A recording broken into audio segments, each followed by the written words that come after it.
Hey everyone, it's David Sirota. So there was an incredible tweet from Bob Corker, but you might not have thought it was incredible if you just read it and didn't know the context.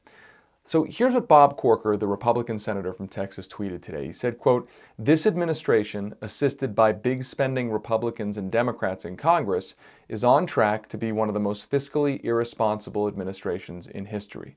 We must change course." Sounds like standard Republican rhetoric about spending and deficits and the budget being out of whack. Except for one thing. Bob Corker is the senator who cast the key decisive swing vote for the Republican tax bill.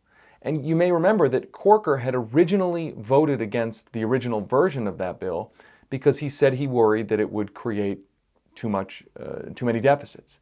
Then, at the last minute, he turned around and voted for the bill. And what changed in between the first vote and the final vote was that the Republicans added provisions into the bill that would specifically benefit people who have large real estate holdings, or basically would benefit real estate moguls.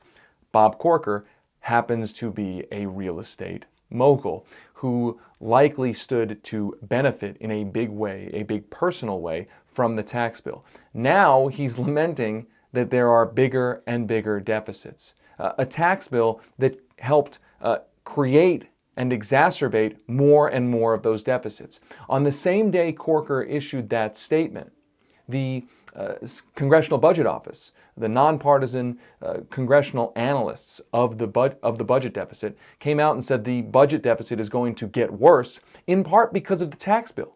The tax bill that Bob Corker voted for. Here's Reuters. Reuters said, quote, "The U.S. budget deficit will balloon over the next few years, mainly because of deep tax cuts approved in December by Republicans in the Congress and President Donald Trump." That's according to the CBO report, as Reuters reports.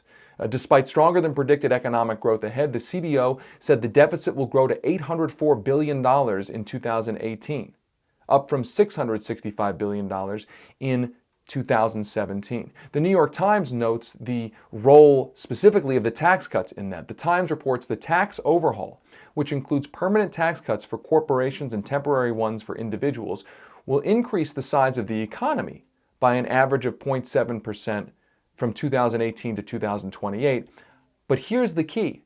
The added economic growth does not come close to paying for the tax overhaul, which the CBO said would add more than $1.8 trillion to deficits over the same period from lost tax revenue and higher interest payments. So you have Bob Corker, who cast the key decisive vote for that tax bill. After voting against it, he cast the key vote once the bill was amended to include provisions that would specifically benefit him. He votes for it, and then he comes out today and laments bigger and bigger deficits, essentially expecting people not to remember, I guess, that he voted for the tax bill that helped exacerbate in a massive way those deficits. As I always say, it's important to follow the money, it's important to follow the context.